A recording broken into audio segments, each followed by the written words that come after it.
Welcome to the Embodied Enlightenment podcast, your podcast for a healthier, happier, more soul-fueled you. I'm your host, Carrie Merriam, here to guide you to reclaim your power to live your ultimate life. Your journey to expanded conscious awareness begins right now. Hi everyone, welcome to another episode of the Embodied Enlightenment podcast. And today's episode is going to be a little bit different because I've teamed up with fem.courged. Yeah, I'm Johanna. Thank you very much. Yeah, we're so excited to be here, but I'm not really sure what's about to unfold. This incredible woman next to me and I have developed a friendship and really a partnership, and we keep coming together to want to empower women to really step in to the incredibleness that they are. But I am being interviewed today, so it's already putting me a little bit out of my comfort zone. I'm going to completely surrender and pass the reins over as of now and see what happens, see what comes to the table within the conscious conversation. Thank you for sitting down with me. I'm super excited to be here and to have the opportunity to find out about your journey, especially in relationship to breathwork. I can always talk about breathwork. I recently come across breathwork at actually Mindvalley University, not your workshop, another one. But I was like, oh my God, this is so powerful. So simple and powerful. And I need to discover more. And then you happened to move to Berlin. And yeah, we met and I attended one of your breathwork workshops, which was to some extent life-changing in a way, because I realized how much energy could be in my body if I breathe deeply and if I shoot breath into my system. And I came back and experienced different breathwork workshops with you. And I want to find out more because I have been talking about it to my friends and inviting them and spreading the word for you. And so when did you come across breathwork the first time? My first breathwork journey, I guess, or experience is such a funny story. So I don't know if you have those people in your life that just kind of plant an idea. The ones that like you are for Beata, right? Like you're just like, come along. So I have a soul sister like that. So she's always been a couple steps ahead of me, and she's always just been like, come along, come along. And when I experienced breath work, I'm not great with time. I want to say maybe it was 5 years ago or so, about 5 years already into my yoga journey. This beautiful soul sister was in New Mexico. And at that time, I was living in Denver, Colorado. And it was as simple as, hey, I'm going to be in New Mexico. It's not too far. I'm going to my teacher's house, this little cabin in the middle of New Mexico for a breathwork training. So it wasn't even a workshop. It was like to get certified to be a breathwork facilitator. And me, as the human I am, listened to my intuition. I was like, okay, hold on, let me see how far of a drive it is. So I Googled really quick how far it is, and it was 7 hours. It's like, not a problem. I'll leave early on Friday and I'll just come to New Mexico because you're there and I love you and I trust you and I'm always in for weird, crazy things. So I get in my car and I drive on the most stunning drive to New Mexico. I don't know if anyone that's listening has had the opportunity, but it's like the Wild West. Like if you think of old country movies, it's just vast landscapes and rolling hills and glittered with like snow crest mountains, and it's just so beautiful and so serene. And I get there and we start getting like deeper and deeper into the woods. I'm like, okay, now I'm like, where am I going? Like dirt road to dirt road. I'm like, what did I really sign myself up for? Come to this property that's like a gated property in the middle of New Mexico, and like not really sure where I am. There's no signs. It's like hippie central. And I mean, I call myself a chic hippie. Like I'm a spiritual wanderer, but I also love fashion and modernism and all of those things. Anyway, so I get up to the place, and at this point, I kind of was late with the drive and traffic, and everyone was already in a circle, and they were all like sharing. So I like walk into this house, and but no one's really in there. I'm like, what is going on? And there's just a massive circle of 30 people that are like in hippie clothes, and someone was like singing, another person was crying, like, and then like other people were like about to get up and share music, and I just kind of like slowly sit in the circle. And the teacher just looks at me right away, and he's like, Carrie, would you like to share? Like, do you want to sing? Do you want to do something? And I was like, no, I don't really know what I just walked into. But once I let my guard down and just realized that the people that were there were the most beautiful, loving, open, authentic souls, within that first training, my life had already been changed. And it was really the pivotal point of going down the next rabbit hole of the evolution of me. As you know, the breath work transcends you so quickly. So from that, I've gone and now worked with the same teacher, David Elliott, who is the primary teacher in America, and I've done 4 trainings with him and countless weekend workshop getaways too. Yeah, I keep wanting to go back because even though the content's the same, just getting to do the same training and constantly be doing breath work. When we do the trainings, we do breath work like 3 times a day. So it's like, and sometimes we do it even more because we partner up and we hold space for each other. So we are breathing a lot. We do fire walks. So I'm learning to facilitate fire walks. We work with the elements. It's just an incredible, incredible gift. And you've been a yoga teacher before. You've been trained. Yes. What's the difference between the breathing techniques you learn at yoga and breathwork you offer? So this is such a great question. So I've been teaching yoga for about a decade. Traditional yoga, if we think about 5,000 years ago, if we think about the Yoga Sutras, there was a specific set of doctrines that you were meant to follow to reach enlightenment. And this was before asana. This was before the physical postures of yoga. And the primary components of yoga were pranayama and meditation. So utilizing pranayama, which is also breath work, specifically to retain and amplify your own pranic power. So it was about really energizing the body and directing the prana to be focused and moving forward and connected, right? So breath work is a completely different lineage. Breath work, there's all these different methodologies. The methodology that I follow was kind of founded in the 1960s, 1970s, and there's 2 primary teachers in America.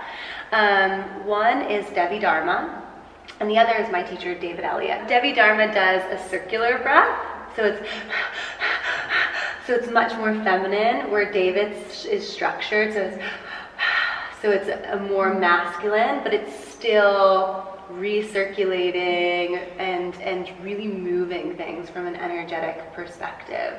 Yeah. So within the yoga lineage, there's bandhas, there's locks, there's retention, there's a specified objective and an intention to do those specific yoga pranayama techniques, where breath work is like, think 70s, it's like free love, man. It's free flow. It's not necessarily about the specific technique than it is about the individual dropping into a space to be completely free. You never know what to expect. No, because we got so much shit that we hold on to. And what did you transform? The first steps, or which chakra did you work on with breath work, or was it always different? This was like before I was even into the chakra system. You know, the first time that I did it, there wasn't a lot of cognitive understanding. Things just started to break up in my life. I'm such a huge believer that the more you come into alignment with you, the more you start to attract and repel frequencies that are not vibrating on the same alignment, the same vibrational wavelength. So when you do this work, you'll lose friends, I lost lovers, like, you know, I lost a job, like all of these things, because in my heart they weren't in alignment anyway. And the more that I did the work, the more the universe really just was like, this gotta go, and this gotta go. So it was more about this process of really healing and connecting and coming in deeper to myself. It's just so powerful, the things that we hold on to in our physical body from an energetic perspective. And the breath work, you don't, remember we've talked about this, you don't have to know what it is. Yes. You just have to be willing to allow it to move.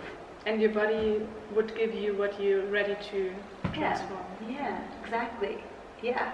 Yeah, for me, for example, where you mentioned losing a lot of things, when I did it with you for the first time, I got so many, like, I had the most high performance week ever at work, and I got so many magical moments which just continued for 2 weeks of the highest flow I've ever experienced, actually. That won't happen for everyone. No. That way again, but it was just like, it is. And I realized, wow, this is how powerful I can live at times. And yeah. It's beautiful. And how often do you do breath work now? It ebbs and flows, truly. I do my own little fusion of things. So I have a morning routine that involves yoga, asana, meditation, and some tantra work. Yeah. So I can't believe I'm saying this online, but whatever. I fuse breath work into like sexual tantra. Okay. Every morning. Well, I don't know if I'm ready to talk about that yet, but essentially, you circulate energy in the body. I'm using those specific breathworks techniques to hold orgasmic states with a partner. Yeah. Nice one. What the heck? Yeah. Okay. But once per day or something. Once in the morning, yeah. And I would say, you know, I do it every day. 90% of the time. It's definitely easier Monday through Friday, because then it's just like when you get in those routines and we come here, and but I try to do something every day, and it's no matter what, my non-negotiable is some form of meditation. Yeah. And I had some friends who attended your breathwork workshop, and they said, oh, it's such an easy technique, I can do it at home. However, I tried it at home and I never go so deep. So it's a bit of energizing in the morning when I do it, but there's a big advantage to have a facilitator, I believe. Yeah, because we stop ourselves. Yeah. That's exactly what it is, right? The breath home practice is still going to do some really beautiful things from the sense of like moving energy. But when you're able to have someone else hold the space for you, where you feel really safe to really transcend, and you're like, even from a psychological perspective, you're like, well, I can go as deep as I want because someone's taking care of me, right? So it's that like subconscious knowing that you're not going to go to another planet and not come back to your body. Which can happen. Which, you know, might happen. So it's like, come back. Yeah. But the breathwork home practice, it's such an easy technique, and that's kind of why I'm launching this course too, specifically for freelancers and entrepreneurs, and because when you get into that discipline of any type of breath work, any type of meditation, and cultivate those morning routines, you can use that as a foundational way to be more focused, to be more clear, to be more energized, and to be more in flow state. So I'm excited about this entrepreneur. What's happening? Yeah, you built Yes, the course. yeah. So the course is almost done. It's called 7 Days to Bliss. And it's pretty much how to create and maintain an at-home breathwork practice. Yes, specifically for individuals that are working on their own. So these might be freelancers or consultants or entrepreneurs or solopreneurs or individuals that are not within a corporate setting, essentially, right? Because I feel like those individuals, we have a lot more choices we have to make throughout the day, and it's more challenging for us to really focus and be clear on like what our objectives and priorities are. We're like, oh, funny, like the shiny object, like let me just like, oh, do you want to go get a cup of coffee? Oh sure, you know. So the at-home breathwork practice is hopefully a tool for people to not be as distracted, and also to alleviate stress, right? Oh my God, yes. Yes, like it's such a stress relief, even if it's 10 minutes in the morning. Plus, again, it's way easier to have, even if you have me in your ear, saying like, you got this, keep going, exactly. and doing. Makes a difference. It does, because then you also have the container of, you know, I'm going to say when it starts, and you know I'm going to say when it ends, so you can let go. So that should be done by next week, hopefully. Wow. Yeah. Yeah. And so someone who hasn't done any breathwork, is not into yoga yet, but wants to attend one of your breathwork workshops, what can they expect? What's happening? Or what can you share in advance? Yes. So I would say come without any expectations. I would actually say live your life. Live your life without any expectations, because all pain that we all experience comes from one thing, and that is failed expectations. It is what we assume we're going to receive. And we're the only ones that can determine what we believe we need to receive to feel fulfilled. So if you are wanting to experience something new, if you are desiring to be around people that will love on you, that will give you hugs, that will hold space for you to share and be vulnerable and open your heart, come. What you can expect is, lots of love and openness, and just I think a beautiful community that we're building that just continues to show up. I mean, the community in America is so tight-knit that no matter what state we're in, we always try to get together, and that's my intention to build here in Berlin and online. And I feel like that's already forming, just a couple of workshops. More people keep coming back because that work is so powerful and speaks for itself. And it's not my work. Like, it's not mine. I just am the one that's creating and holding the space, truly. So. And is it going to be very physical, or is it a calm exercise they can expect?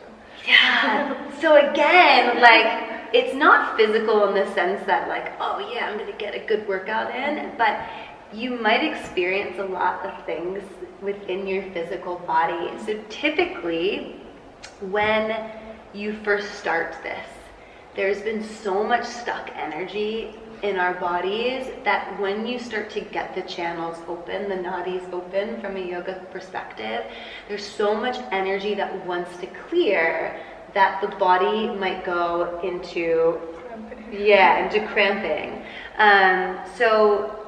And again, that usually happens only with me, and I try to notice it ahead of time and pull people out a little bit so it's not as intense. But it can feel intense, right? Because a lot of people are like, I had it. Oh my goodness, but that goes away. Once that energy is really moved, that just starts to go away and different things start to unfold. But it's so different for everyone every time, right? So I would just say, come with an open mind and a desire to explore yourself, and do that in a really safe and loving environment. You'll be laying down. You might get cold, you might get hot, but like, you'll be laying down, and no matter what, it's really nourishing. So I think you'll feel really nourished and re-energized at the same time. Which is like, it seems like it's counterintuitive, but yeah. I'm excited. Next one is next week. Wednesday at Tons Berlin. So Tons Berlin is changing to Loeb Yoga. The name's changing. It's in the new Loeb building, which is this like gorgeous architectural structure right here in Mitte.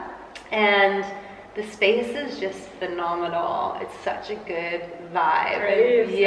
I love the space so much. I'm so blessed to be a part of that community.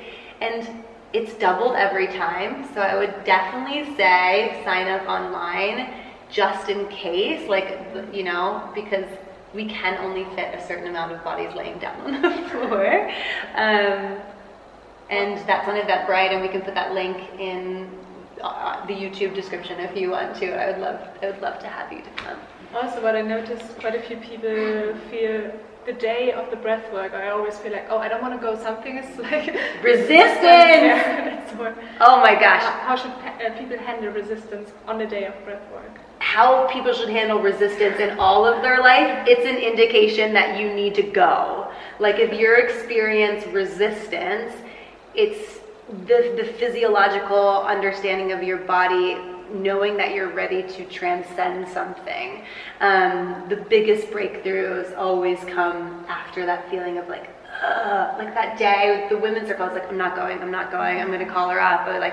And all of the excuses come into mind. I'm too busy, I don't have anything to share, like, this isn't right for me. Like, all of that stuff, and you're like, no, just go, even if you're crying. Like, I mean, I've cried before I've shown up, like, because the resistance was that strong. And then it was like, you know? So energy just wants to move, and it's just the opportunity for it to move. So that resistance is an indication of the desire for the energy to move. Yeah. And in Berlin, you probably next year even offer once per month? Yeah, so the goal is once per month if the workshops continue to go the way that I hope they go. We're going to offer 2 per month, but right now once per month feels great. And then I partnered up with Emily, who is going to be translating them in German. Oh, awesome. Yeah, so I think that was really powerful last time, just because if you are German, even though that you speak English, you don't have to have the cognitive part of yourself like trying to process the language and surrender, which is, I think, really nice, right? So it's just, you can let go of the cognitive part of you even more with that translation. And you've done breathwork with teams, actually, I just remembered. How does it feel to go into corporate environment and teach a team breathwork?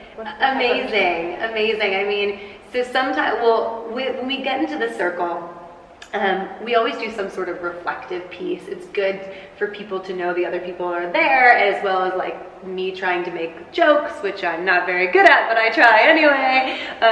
I think people laugh at my awesome ability to tell shitty jokes.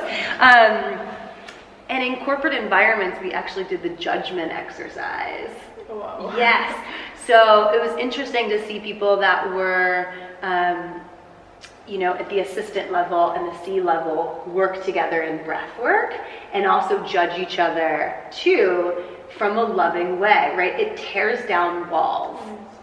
And then when you're able to create that safe space and know that you're not going to get in trouble, you're not going to get fired, and the judgment is really about yourself, I feel like you're able to create more empathy within how you're perceiving the other person that you work for. And you start to see them more as a human than within the role they play within the corporation. So that was really beautiful just to get them into that space, but then also have people release in that environment, right? Like when you shift things within a space, that alters the cellular frequency of that space. So when you're doing this transformational work in corporate environments, you're shifting the space. Like you're not only shifting the people, you're shifting the space. So again, even from a subconscious perspective, the employees can come into that space and view it differently, right? And that will start to shift things in and of itself. It definitely needs to be offered at corporate, so I hope to also bring that to Berlin. Yes, please do. It's very needed. Yes, and I came up with my new title. Okay. Who are you? What's the label? Employee Well-Being Strategist. Yeah, right? Because it is. It's about the employees. And even the C-levels, they're still employees, right? And it's about working with the well-being of the individual and how that creates the well-being of the organization. Nice. It's one and the same. Yeah. And what are your plans for 2019? So many plans. To fall in love. No. Like honestly, to find an apartment. I'm ready to find an apartment. Berlin, yeah. And like a, you know, I have found some really great apartments, but I'm ready to root. I really, really, really want to make Berlin my home. So I'm determined to make this my home. I'm determined to make that happen legally and be integrated into the matrix in Berlin, and really just create this community of well-being here, the foundation of well-being, whether that's through breathwork or through yoga or through dance or through all of the different techniques. But be a leader and innovator in Berlin to spearhead this movement, which Berlin's ready for sure. Yeah, it's ready for it. Yeah. Which I feel also my life has changed a little bit since you came. You brought such a different energy into factory, my environment, the workshops we offered, and I'm a native Berliner, so I can confirm there are lots of people seeking this kind of energy, actually, and presence. Thank you. So thank you very much for the opportunity to interview you, to ask the questions I was curious about, and yeah, thanks so much for having me. As you can tell, these things get me really excited. So let's do more. Thank you everyone so much for watching to another episode of Embodied Enlightenment. I feel like we need to get like a red couch, like always. Like this was really fun sitting on the red couch. Thank you so much for being here. Thank you. Yeah, where can people find you? Tell us about you and about where people can find you and follow your incredible women empowerment movement. Yes. So I'm Johanna. I have a YouTube channel, fem.courged, but I also run events at Factory in Berlin. So my mission is to empower female entrepreneurs. And on YouTube I interview very interesting and extraordinary talents like yourself, and so please follow me. So go over and follow her. We'll put the link down below. Yeah. Amazing. Thank you. See you guys next week. Thank you. So good. So good. I'm Carrie Miriam, and you've been listening to the Embodied Enlightenment podcast. You can follow Embodied Enlightenment on Instagram or join the private Facebook group as well. You can also follow me, Carrie Miriam, on Instagram, Facebook, LinkedIn, and YouTube. If you've liked this podcast, please go over to iTunes or YouTube and comment, subscribe, and leave a review. And if you think someone could benefit from the teachings within this episode, please feel free to share it. Stay tuned next week for another conscious conversation. And as always, thank you so much.